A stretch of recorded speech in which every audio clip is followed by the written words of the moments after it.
"Sir, that's my granddad's signature," the maid's daughter said, and in that instant, the billionaire's jaw dropped, his empire trembling on a single word. The truth doesn't always whisper. It crashes into your life when you least expect it. For Chloe Miller, it came in the form of a blueprint, rolled across a billionaire's table like just another trophy. She was only 10, but her eyes didn't lie.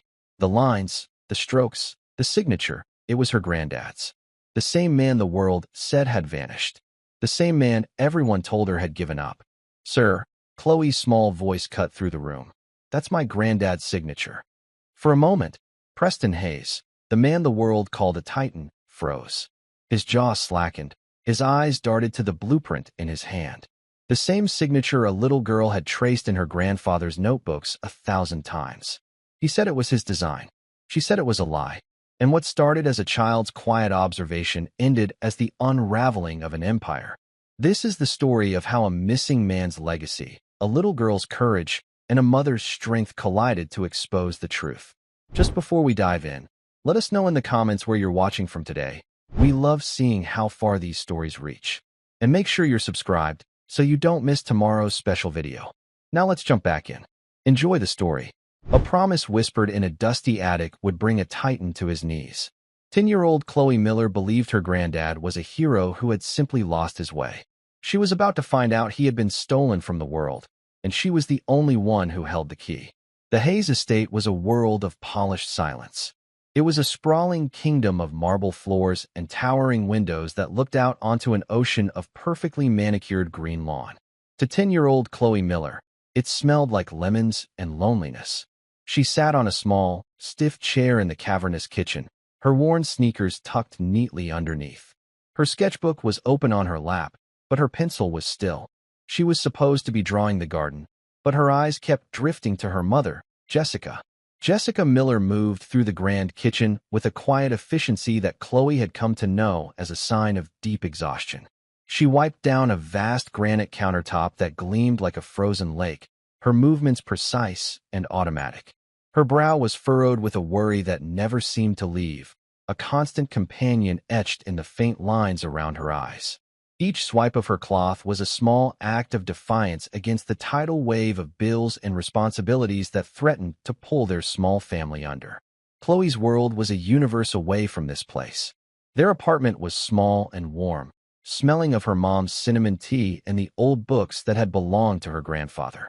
Their life was a carefully balanced equation of rent, groceries, and the constant, unspoken grief for the man who was missing from their lives, Henry Hank Miller.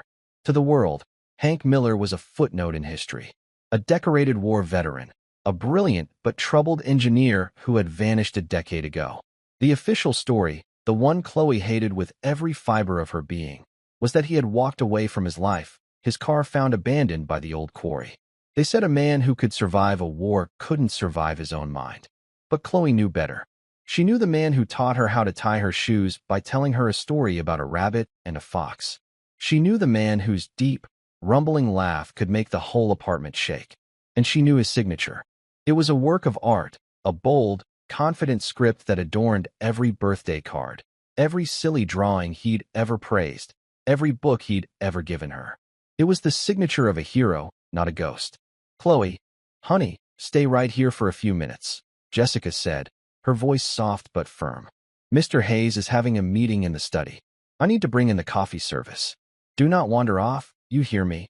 "Yes, Mom," Chloe whispered, finally putting her pencil to the paper. She sketched a bird on a branch, its wings spread as if about to take flight.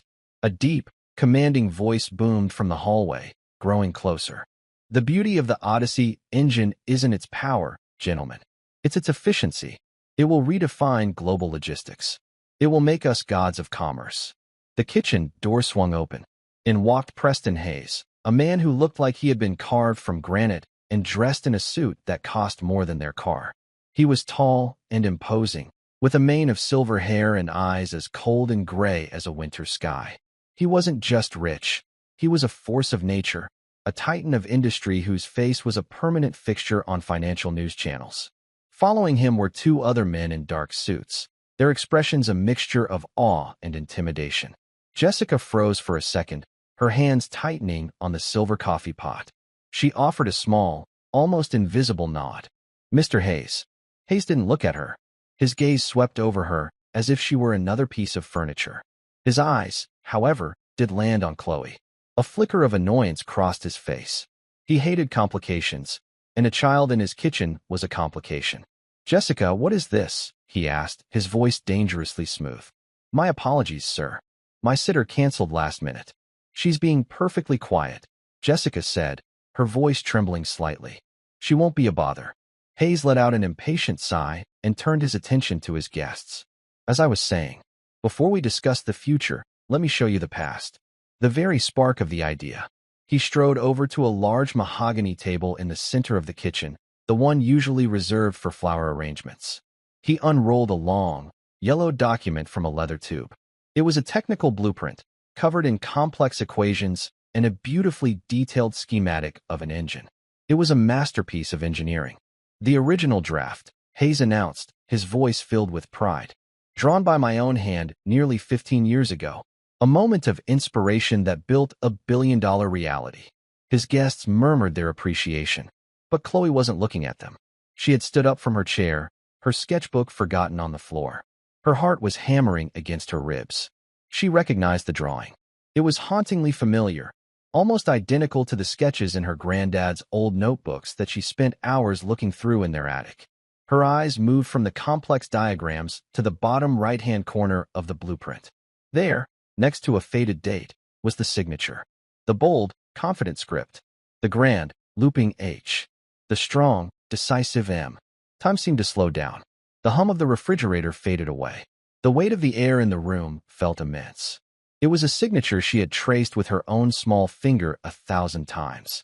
It was the signature on the last letter he ever sent, the one that said, "Be good for your mom, little star. I'm on the verge of something big." It was the signature of Henry Hank Miller. A cold, clear certainty washed over her, silencing the fear that was telling her to stay quiet. This man was a liar. He had not just stolen an idea, he had stolen her grandfather's name. Her voice, when it came out, was not the timid whisper of a 10-year-old girl. It was clear and steady, cutting through the self-satisfied murmurs of the men. "Sir," she said, her eyes locked on Preston Hayes. "That's my granddad's signature." Preston Hayes froze. His self-assured smile vanished, replaced by a canvas of pure, unguarded shock. It wasn't just surprise. It was the primal fear of a man who had just seen a ghost walk through a solid wall. The smug mask he wore for the world dissolved, revealing something ugly and cornered underneath. He stared at the small, blonde girl as if she had just spoken in a forgotten language, a language only he could understand. What did you say?" he stammered, his voice a hoarse whisper. His eyes darted from Chloe's determined face to the signature on the page, and back again. Jessica rushed forward, her face pale with terror. "Chloe, hush. I am so sorry, Mr. Hayes. She doesn't know what she's saying. She has a wild imagination." She put a trembling hand on Chloe's shoulder, trying to pull her back. But Chloe stood her ground. She pointed a small, steady finger at the blueprint. "His name. Henry Miller. That's my grandfather. He drew that." The name hit Hayes like a physical blow. The color drained from his face, leaving a sickly, chalky white beneath his expensive tan. Henry Miller. A name he had buried under 2 decades of lies and money. A ghost he thought he had exorcised forever. The two investors looked on, utterly bewildered. The placid atmosphere of their business meeting had been shattered by the clear, accusing voice of a child. Hayes's shock was rapidly being replaced by a frantic, cornered animal fury. He hastily rolled up the schematic, his hands fumbling with the leather tube. "That's preposterous," he boomed, his voice regaining its force but now laced with a brittle, defensive anger. "Jessica, get this delusional child out of here. Now." "I'm not delusional." Chloe's voice rose to match his, ringing with a conviction that startled everyone in the room. He called it Project Odyssey. He wrote about it in his notebooks. He said it would change the world. The name of the project was the second blow. Hayes staggered back a step, his composure completely shattered. He looked at Jessica, his eyes blazing with a cold fire. "You will leave this house immediately. You are fired. And you will never speak of this again." "Sir, please, it's just a misunderstanding," Jessica pleaded, tears welling in her eyes as she pulled a distraught Chloe towards the door. The life she had so carefully held together was unraveling. "There is no misunderstanding," Hayes snarled, his voice low and venomous. He took a step towards them, towering over Jessica and Chloe, his presence filling the room with menace. "Security will see you out. If you ever set foot on this property again, I will have you arrested. If you breathe a word of this fantasy to anyone, I will personally see to it that you have nothing. Do you understand me?" The promise was not just a threat, it was a curse. It spoke of a power that could erase people, a power he had clearly used before. Jessica, her body shaking with fear and humiliation, simply nodded. She grabbed Chloe's hand and practically dragged her out of the kitchen, past two stern-faced security guards who had appeared as if from nowhere. Chloe looked back one last time. The fear on Preston Hayes' face was gone, replaced by a cold, reptilian mask of controlled fury. His eyes met hers, and in them, she saw a silent, brutal promise. "I will destroy you for this." The heavy oak door of the service entrance clicked shut behind them, cutting them off from the world of lemon-scented polish and cruel lies. They stood in the driveway under the afternoon sun, the gravel crunching under their feet. Jessica finally let the tears fall, deep, racking sobs of a mother who had just lost everything. Her job, their stability, their fragile peace, all gone. Chloe stood beside her, silent. The shame of seeing her mother cry was a heavy weight in her chest. But beneath the shame, a new feeling was taking root. It wasn't fear. It was a cold, hard resolve. Preston Hayes wasn't just a liar and a thief. His reaction had been one of pure, animal guilt. He was hiding something much, much darker than a stolen invention. He hadn't just stolen her grandfather's work. He knew what happened to him. The bus ride home was a blur of passing streets and her mother's silent tears. The weight of what had happened pressed down on Chloe, a physical ache in her small body. No job, a powerful enemy, a terrifying secret. It felt impossible. When they finally crept into their small, familiar apartment, the silence was deafening. Jessica sank onto the worn sofa, her head in her hands. "What have you done, Chloe? What were you thinking?" she whispered, her voice thick with despair. "We have nothing now." Chloe walked over and stood in front of her mother. She waited until Jessica looked up, her eyes red and swollen. "He's lying, Mom," Chloe said, her own voice trembling but clear. "And he's scared. We saw it. You saw it, right?" Jessica looked at her daughter's face, at the fierce determination in her blue eyes, and saw the echo of a man she hadn't seen in 10 years. She saw her father's unwavering spirit. The despair began to recede, replaced by a flicker of the fight she thought she had lost long ago. "Yes," Jessica whispered, a new strength in her voice. "I saw it. Granddad's things are in the attic," Chloe said, her mind already racing. "All his notebooks. Maybe there's proof." Fueled by a surge of adrenaline that pushed back their exhaustion and fear, they went to the hall closet. Jessica pulled the string for the attic stairs, the rickety wooden steps groaning in protest as they ascended into the cold, dusty space. The attic was a museum of their former life, filled with boxes of things Jessica couldn't bear to part with after her father disappeared. It smelled of old paper, cedar, and forgotten memories. Under a single bare light bulb, they began their search. They sifted through boxes of old photographs, holiday decorations, and Chloe's childhood drawings. And then they found it. A heavy-duty footlocker, the kind soldiers use, with H. Miller stenciled in white on the side. Jessica's breath hitched. With trembling hands, she lifted the heavy lid. Inside was his life's work. Dozens of spiral-bound notebooks filled with his dense, intricate handwriting. Page after page of equations, theories, and diagrams. They spent hours on the dusty floor, a mother and daughter unearthing a lost legacy. They found early drafts of the Odyssey engine, with notes scribbled in the margins. One read, "PH thinks the fuel consumption is a dead end. He has no vision. I know this will work. PH Preston Hayes." Deeper in the trunk, tucked inside a worn copy of Moby Dick, they found a manila folder. It contained not schematics, but photographs and a single, folded legal document. The first photo made Jessica gasp. There was her father, 20 years younger, his arms slung around a much younger, thinner Preston Hayes. They were standing outside a drab industrial building with a sign that read Miller Hayes Innovations. They looked like partners. Friends. This betrayal was deeper, more personal than they could have imagined. The last item was the document. It was a carbon copy of a legal agreement, a partnership dissolution. It was dated just 3 weeks before Hank Miller disappeared. According to the dense legal text, Henry Miller was relinquishing all claims to their shared intellectual property, specifically Project Odyssey, in exchange for a shockingly small sum. The document cited Mr. Miller's increasingly erratic behavior and mental instability as the reason for the dissolution.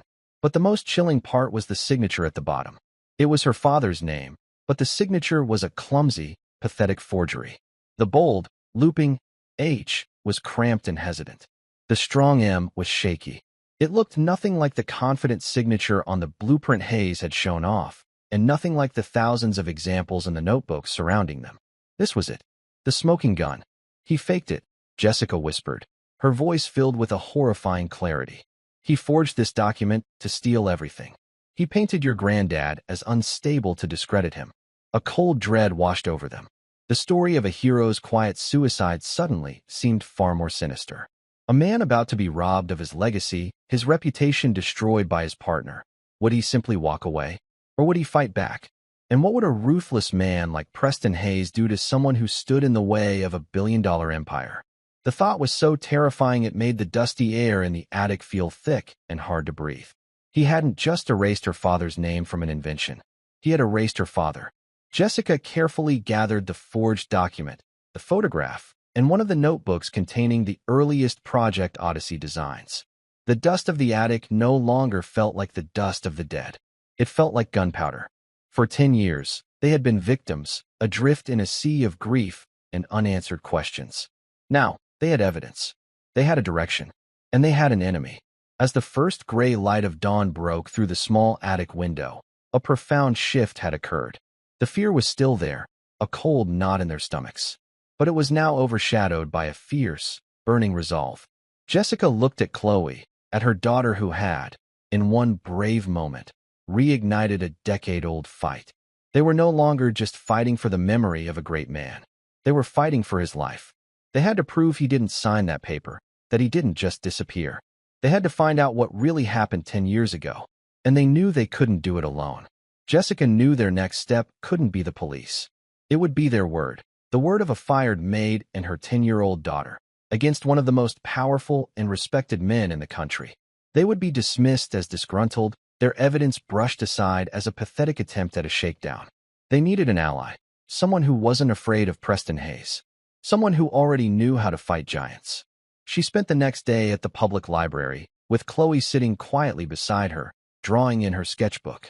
Using the library's computers, Jessica dug into Preston Hayes' past, searching for any hint of controversy, any crack in his perfect public facade. For a man of his stature, his record was suspiciously clean. It was as if any potential problem had been scrubbed from existence before it could ever take root. But Jessica was persistent.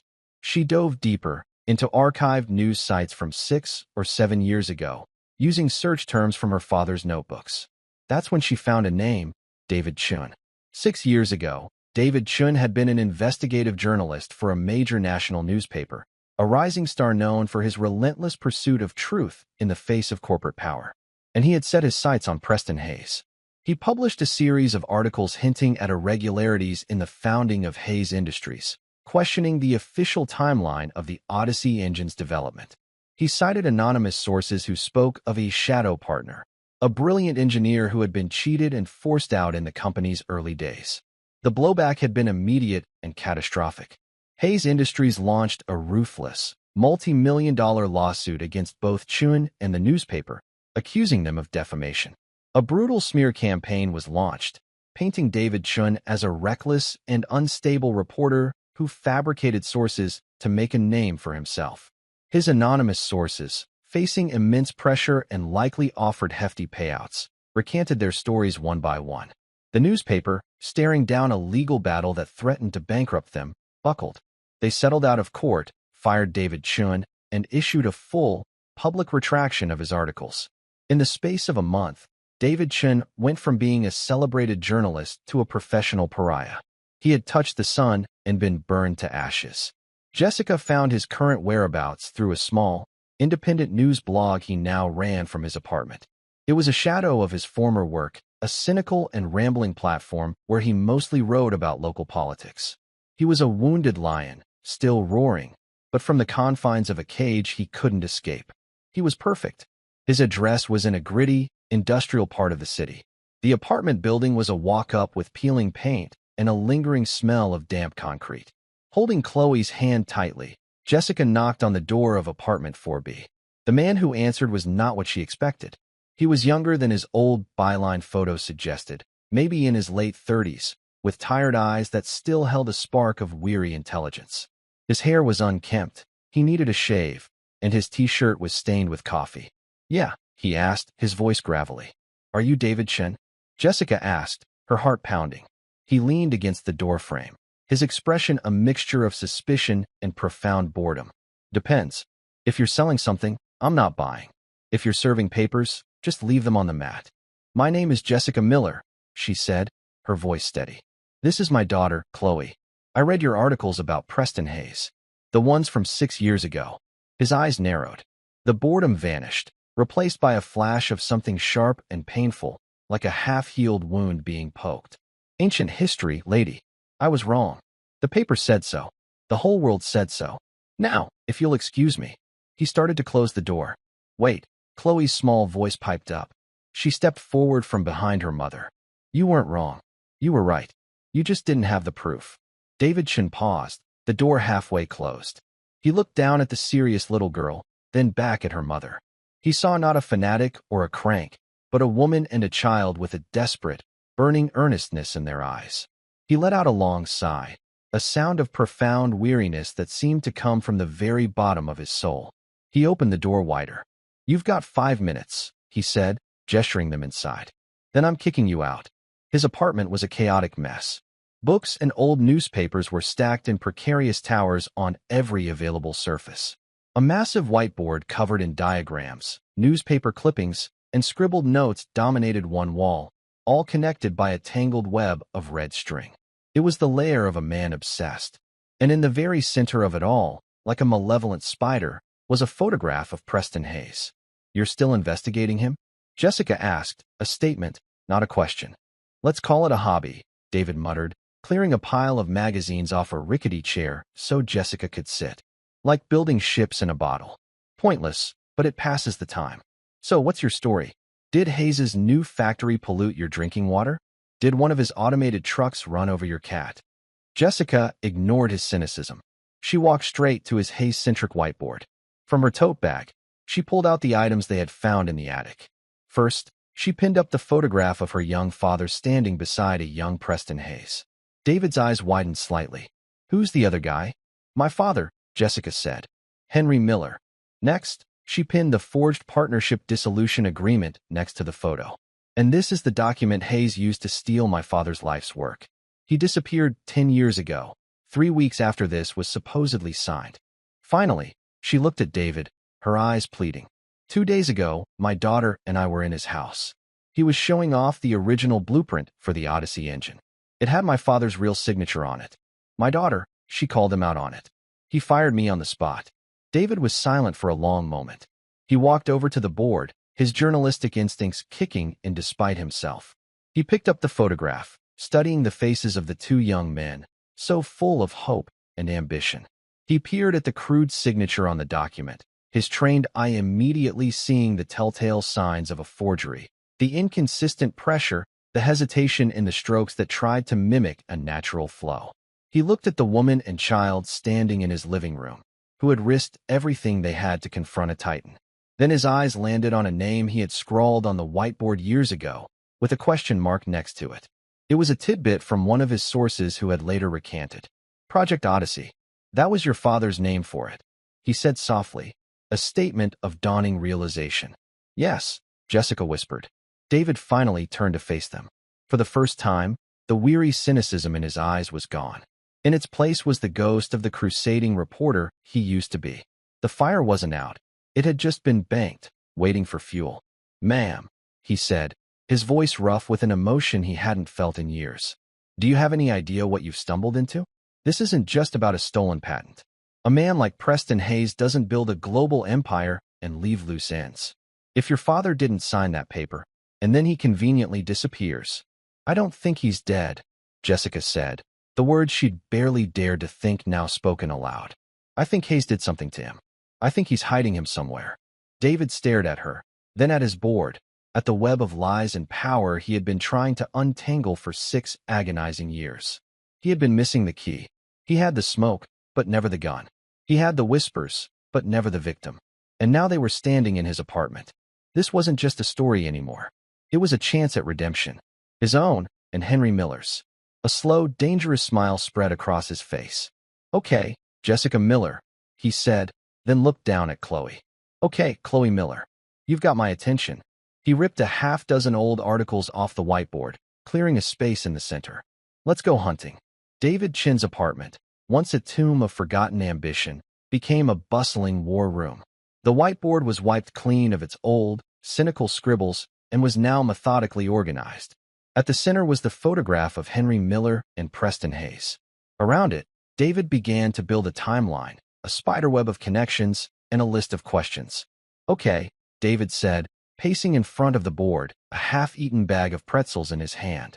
He was a different man now.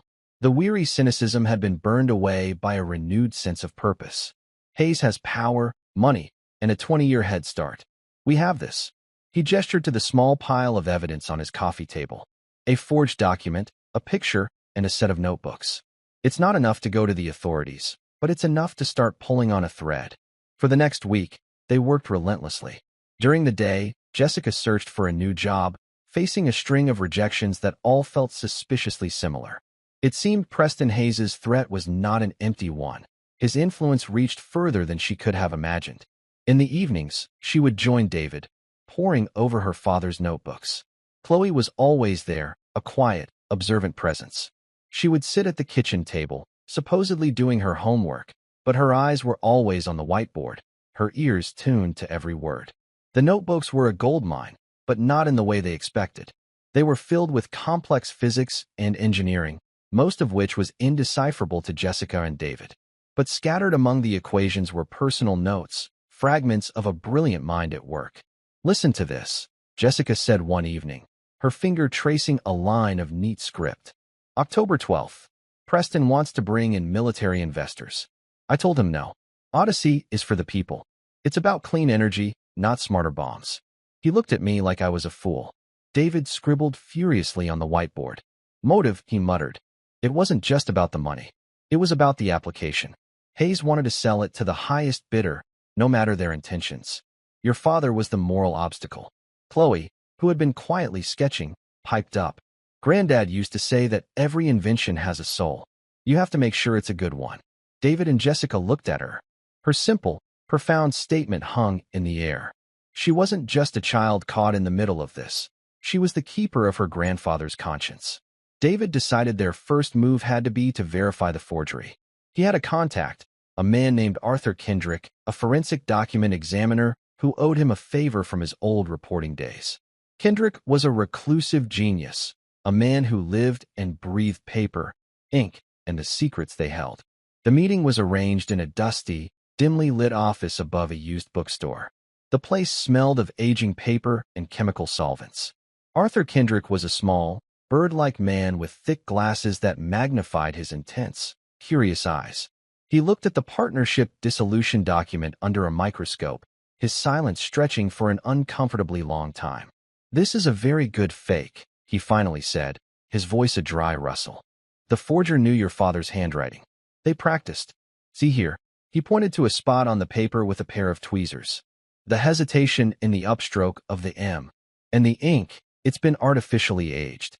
But the chemical signature is wrong for a document from this period. It's clever, but it's a lie. He then took out one of Hank's notebooks and compared the signatures. There's no question. The one on this legal form is a forgery. He handed them a signed, notarized affidavit of his findings.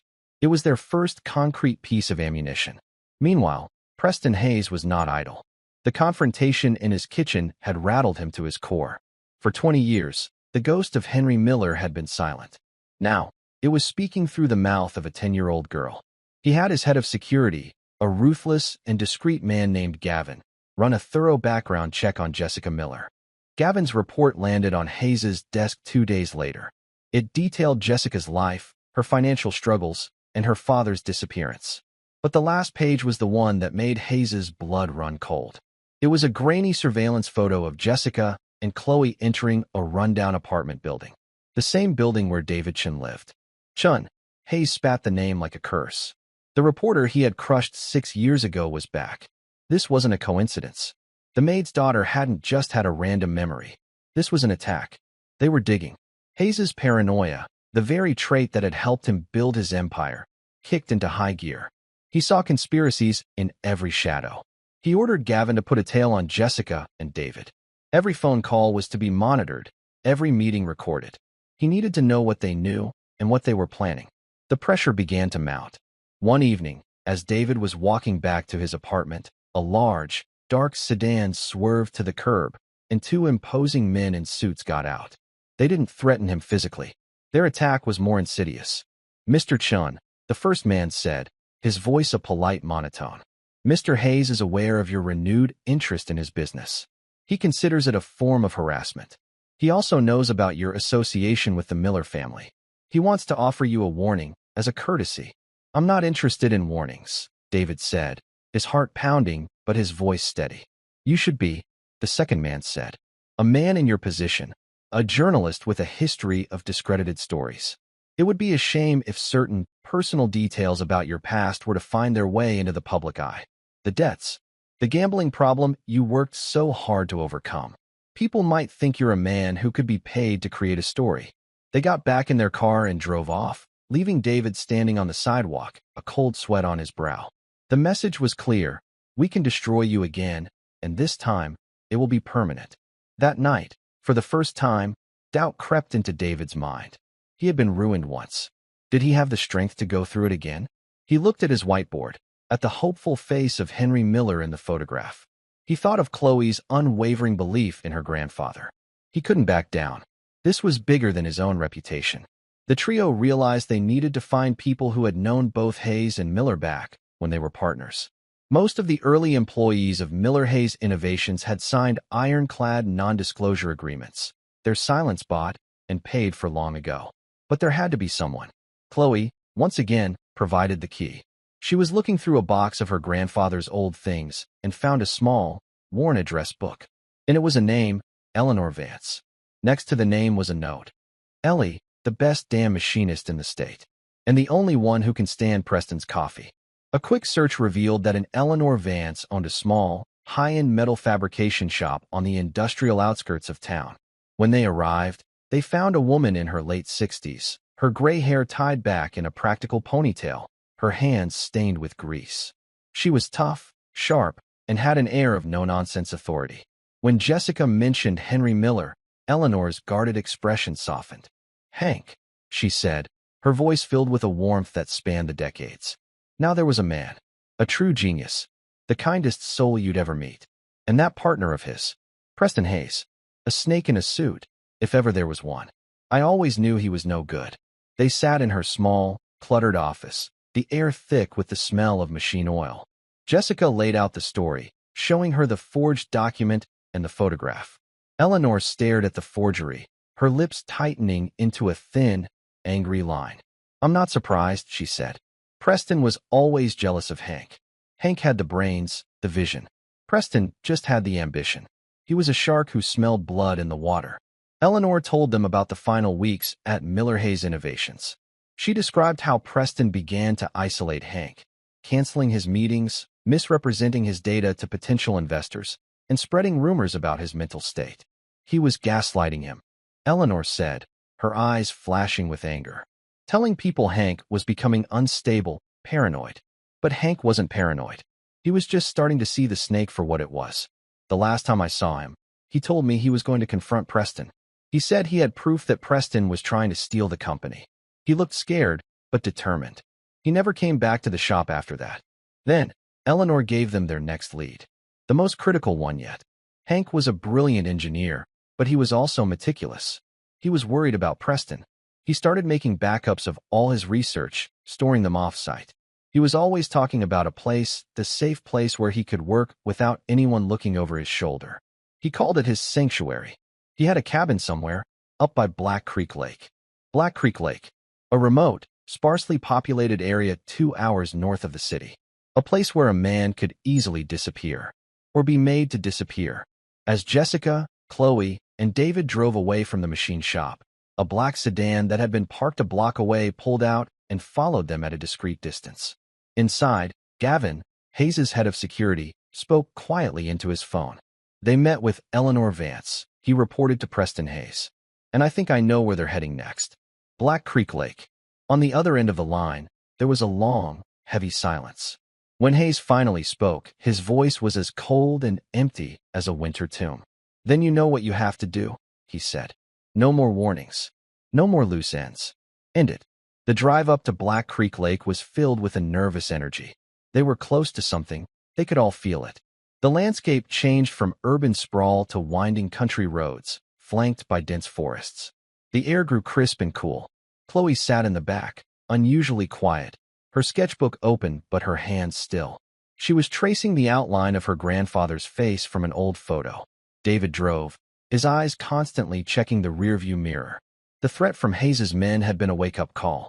They weren't just fighting a legal battle anymore. They were in a real, physical danger. Eleanor had given them a hand-drawn map. The cabin wasn't on any official road. It was accessible only by a narrow, overgrown dirt track. After a jarring, bumpy ride, they found it. Tucked away in a small clearing, surrounded by towering pine trees, was a small, rustic cabin. It was weathered and neglected, but still standing. The front door was locked. David, using a tire iron from the trunk, carefully pried it open. The air inside was stale and musty, thick with the dust of a decade. It was like stepping into a time capsule. The main room was a combination living area and workshop. A thick layer of dust covered a simple cot, a wooden table, and a cold, empty fireplace.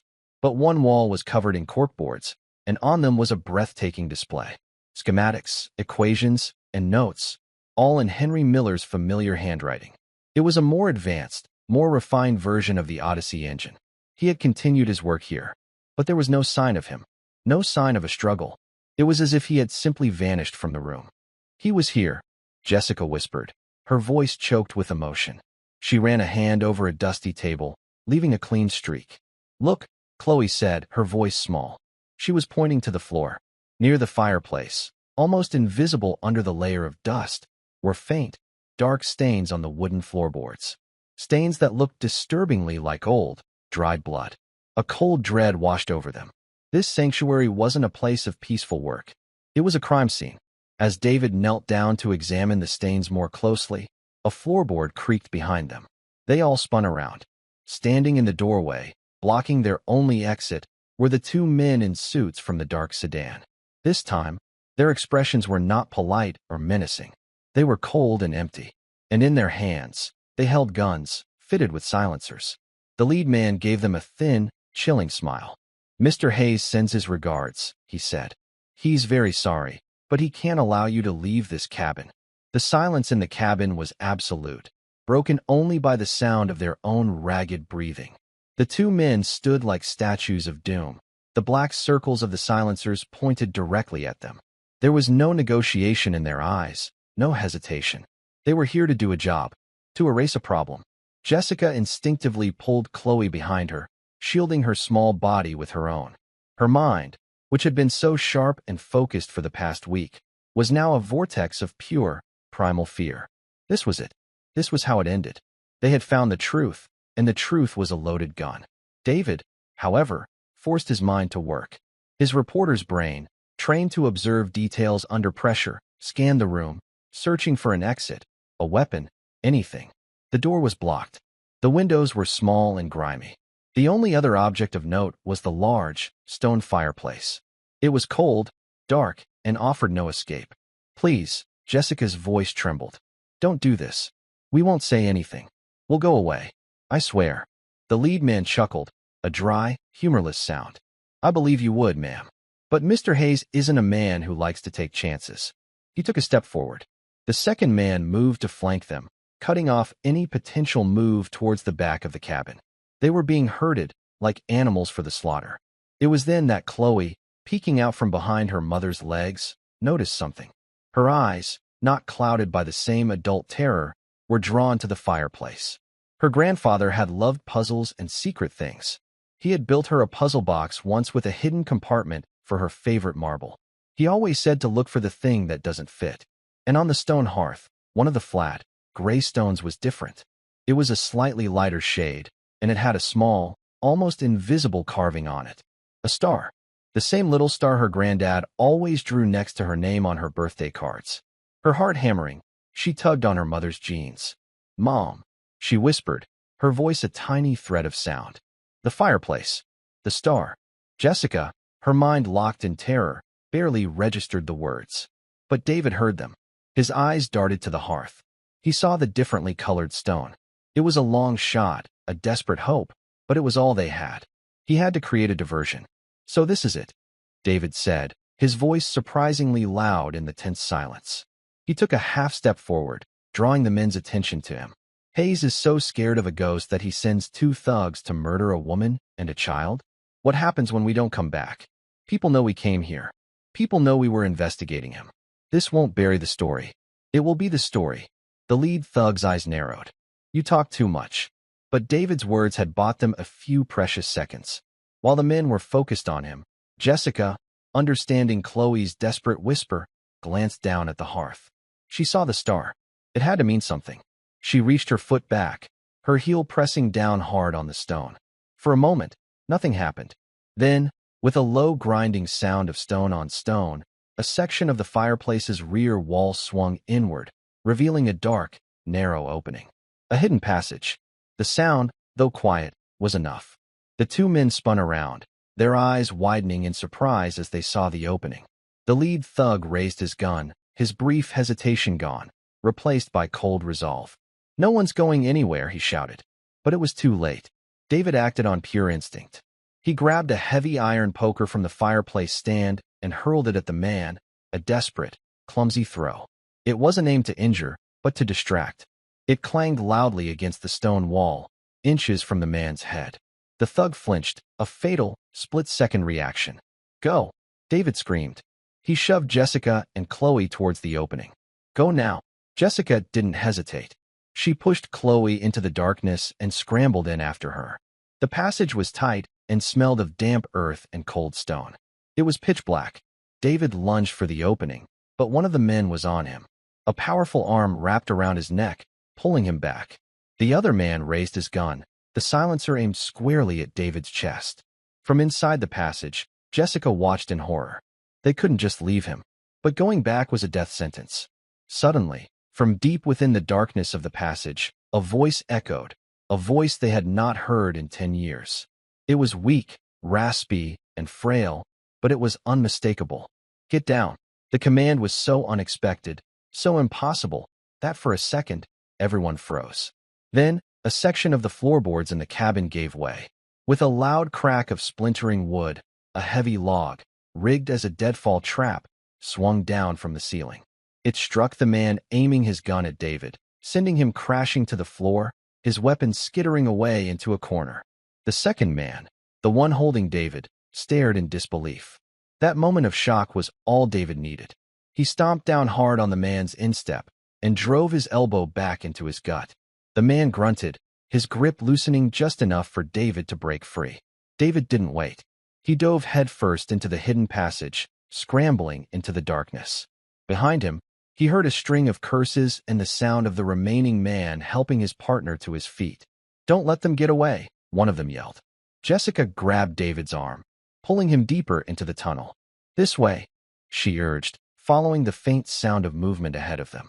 Chloe was already several feet ahead, moving towards a tiny pinprick of light. They stumbled out of the tunnel into a small, hidden cellar. It was damp and cold, lit by a single, bare bulb hanging from a wire. In the center of the room was a small cot, a table littered with empty cans of food, and a stack of books. And sitting on the edge of the cot, looking at them with eyes that were a mixture of shock, confusion, and overwhelming relief, was Hank Miller. He was a ghost of the man from the photographs. His hair was completely white, his beard long and unkempt. He was painfully thin, his skin pale from lack of sunlight. He wore ragged clothes, but his eyes, though haunted, were the same sharp, intelligent eyes that Jessica remembered from her childhood.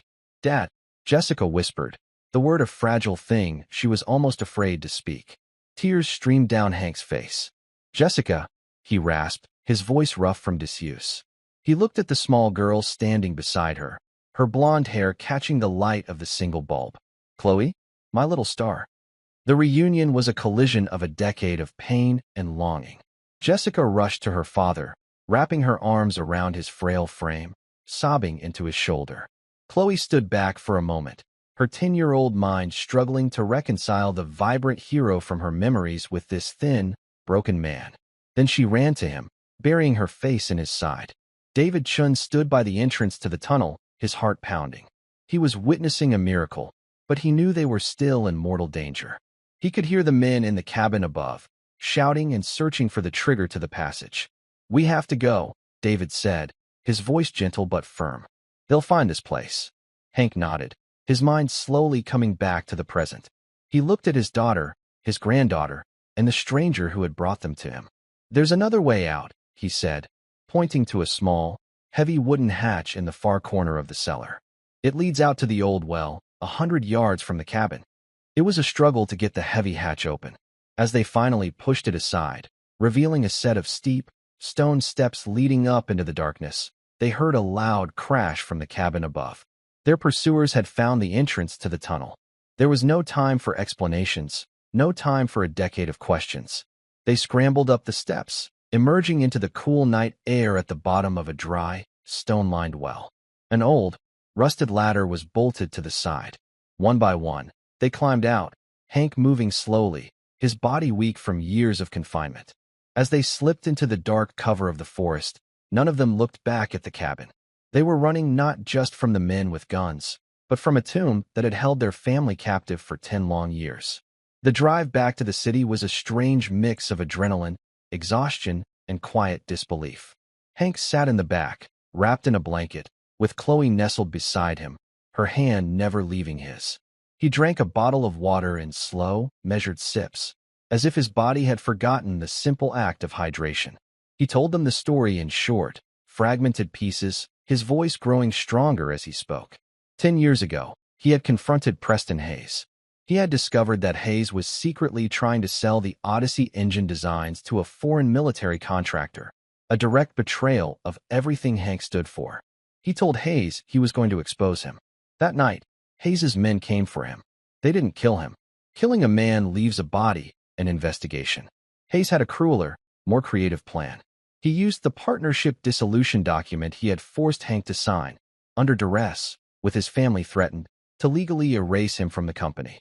Then, he staged Hank's disappearance, making it look like a suicide. But he couldn't bring himself to kill his old partner. Instead, he imprisoned him. The cabin at Black Creek Lake became Hank's jail. Once a month, a man would come to drop off food and supplies, never speaking a word. Hayes's message was clear: your family is safe, as long as you remain a ghost. You will live out your days here, and the world will forget you ever existed. The deadfall trap and the escape tunnel were things Hank had built himself over the years, scavenging materials, slowly and patiently preparing for a day he wasn't sure would ever come. He had heard the car arrive. He had heard their voices. When he heard Chloe speak his name, he thought he was losing his mind. Then he heard the thugs arrive, and he knew this was his only chance. "He kept me alive," Hank said, his voice filled with a cold, simmering rage. "Because he knew that if he killed me, and the truth ever came out, he'd be a murderer. This way he was just a man who had to commit his unstable partner. It was all a contingency, a sick, twisted insurance policy." Back at David's apartment, the atmosphere was electric. The whiteboard was no longer about a ghost. It was about a living, breathing victim. They had the ultimate proof, but they were also in more danger than ever. Hayes thought he was just cleaning up a loose end, a reporter and a fired maid. Now he would know that his entire world was about to come crashing down. He would stop at nothing to find them, to silence all of them for good. "We can't go to the police," David said, pacing his small apartment. "Not yet. Hayes owns half the city officials. He'll have the report buried. and we'll be labeled as fugitives or lunatics. We have one shot at this. We have to go public. But we need to do it in a way he can't control. Hank, looking stronger and more lucid after a hot meal, looked at the board. There's a vulnerability, he said, his engineer's mind clicking back into gear. Preston's greatest strength is also his greatest weakness. His ego. His public image. He pointed to a date on the calendar that David had circled. In 3 days, Hayes Industries was holding its annual gala, a massive media event where Preston Hayes would unveil the company's new 5-year plan. It would be broadcast live. Hundreds of journalists, investors, and politicians would be there. He loves the spotlight, Hank said, a grim smile on his face. Let's give him a show he'll never forget. The plan was audacious. It was dangerous. It was borderline insane. It was perfect. They would crash the gala. They would use David's press credentials to get him inside. Jessica and Chloe would come as his guests. Hank would have to stay hidden. He was their ace in the hole. The next 2 days were a frantic blur of preparation. David called in every favor he was owed, securing a camera from a sympathetic freelance journalist and an interview slot on a small, independent online news stream that would be covering the event. It wasn't a major network, but it was a platform. Jessica, meanwhile, took Hank to a small, discreet clinic run by a doctor who had once been a source for David. The doctor confirmed that Hank was severely malnourished and suffering from muscle atrophy, but he was physically stable. He documented everything, another piece of evidence for their arsenal. As the night of the gala arrived, a tense silence fell over the small apartment. David was in a slightly too tight suit he hadn't worn in 6 years. Jessica wore a simple black dress, her face a mask of calm resolve. Chloe, in a dress her mother had bought from a thrift store, clutched a small, worn photograph of her grandfather in his army uniform. "Are you ready for this, little star?" Hank asked her, his voice now strong and clear. Chloe looked up at him, at the real, living grandfather who had been returned to her. She nodded, her blue eyes shining with a fierce light. "For you, Granddad," she said. "Always." The ballroom of the Hayes Plaza Hotel was a universe of crystal and champagne. David, Jessica, and Chloe slipped in through a side entrance, their press passes a flimsy key to the kingdom. They found a spot near the back, partially obscured by a large marble pillar, with a clear view of the stage. The tension was a living thing, a knot tightening in Jessica's stomach. "Remember the plan," David whispered. "When he starts talking about this spark of inspiration, that's my cue." Finally, the moment arrived. The lights dimmed, and a spotlight hit the stage. Preston Hayes walked out to thunderous applause, the king in his castle, untouchable and supreme. He began his speech, weaving a grand narrative of his own genius. "It all started," he said, his voice resonating with false humility, "with a single drawing. A moment of inspiration, a dream that I sketched out on paper, a dream that would become the Odyssey engine and change the world. This was the signal." David pushed his way forward. "Mr. Hayes," he called out. "David Chun. A question about your original partner. A man you erased from your history. Henry Miller." A murmur went through the crowd. Hayes's eyes found David, and his smile became a tight, dangerous line. "I'm not taking questions, Mr. Chun. But this question is about the dissolution agreement you forged." Jessica's voice, clear and strong, rang out from the back of the room. She stepped forward, holding the notarized affidavit. "Is that why you had him declared dead after he disappeared?" The room erupted in a chaotic buzz. Preston Hayes looked as if he had been struck by lightning, his face a mask of fury and panic projected onto the massive screens beside the stage. "Security," Hayes roared. "Get that woman out of here. This is pathetic extortion." The guards surged towards Jessica, but a small figure darted out in front of them. It was Chloe. She stood before the stage and held up the worn photograph of her grandfather in his army uniform. Her voice was small, but in the shocked silence, it carried the weight of a decade of injustice. "This is my granddad," she said, her voice trembling but clear. "He was a hero. You didn't just steal his signature," she said, looking straight at Preston Hayes. "You stole my granddad. Where is he? What did you do to my granddad?" The question, so simple and pure, was a cannonball that shattered Hayes's entire world. There was no spin, no denial that could contain the raw power of that moment. Hayes was trapped, speechless, a cornered animal exposed for the world to see. And then came the final, devastating blow. The large double doors at the back of the ballroom swung open. Framed in the doorway, supported by a cane but standing tall, was Henry Hank Miller. He was a ghost made flesh, a living testament to the monstrous lie. A collective gasp went through the audience as he began to walk slowly, deliberately, towards the stage. Every tap of his cane on the marble floor was a beat in a funeral dirge for Preston Hayes. He stopped at the foot of the stage and looked up at the man who had been his friend, his partner, and his jailer. "It's over, Preston," Hank said, his voice raspy but imbued with an unbreakable authority. "The truth is out." Preston Hayes looked from Hank's face to Chloe's, to the sea of cameras broadcasting his ruin. The mask of the Titan finally crumbled, revealing the pathetic, terrified man underneath. He stumbled back from the podium, his empire of lies collapsing around him in a silent, deafening roar. Epilogue, 6 months later. The downfall of Preston Hayes was swift and absolute. Arrested that night, he was convicted of kidnapping, unlawful imprisonment, and corporate fraud. He would spend the rest of his life in prison. From the ashes of his empire, Miller Legacy Innovations was born. The patents for the Odyssey engine were rightfully returned to Hank Miller, who, with his health slowly improving, took his place as the head of research and development. He was finally free to guide his inventions toward the benevolent future he had always dreamed of. The new CEO was his daughter, Jessica. She had traded her maid's uniform for a business suit, leading the new company with a fierce determination and an unwavering moral compass. David Chin's career was resurrected. His exposé won him a Pulitzer Prize, transforming him from a disgraced reporter into a celebrated hero of investigative journalism. He launched a nonprofit foundation to fund the kind of fearless reporting that holds the powerful accountable. And Chloe, the little girl whose brave question had brought down a Titan, was finally just a girl again. She spent her weekends in the lab with her grandfather, her sketchbook now filled not just with birds, but with new ideas for inventions, her mind, like his, filled with dreams of a better world. One sunny afternoon, she stood with her mother and grandfather on the observation deck of the new Miller Legacy building, looking out over the city. The future, once a terrifying unknown, now stretched out before them, bright and full of promise. "You know, Granddad," Chloe said, slipping her hand into his. "Your signature is my favorite thing to draw." Hank smiled, a real, brilliant smile that reached his eyes, finally free of the shadows. "I know, little star," he said, squeezing her hand. "Let's go give them something new to write about." And that's where we'll end the story for now.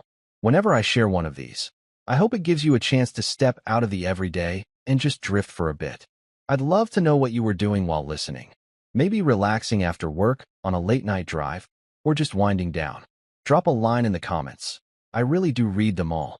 And if you want to make sure we cross paths again, hitting like and subscribing makes a huge difference. We are always trying to improve our stories, so feel free to also drop your feedback in the comment section below. Thanks for spending this time with me.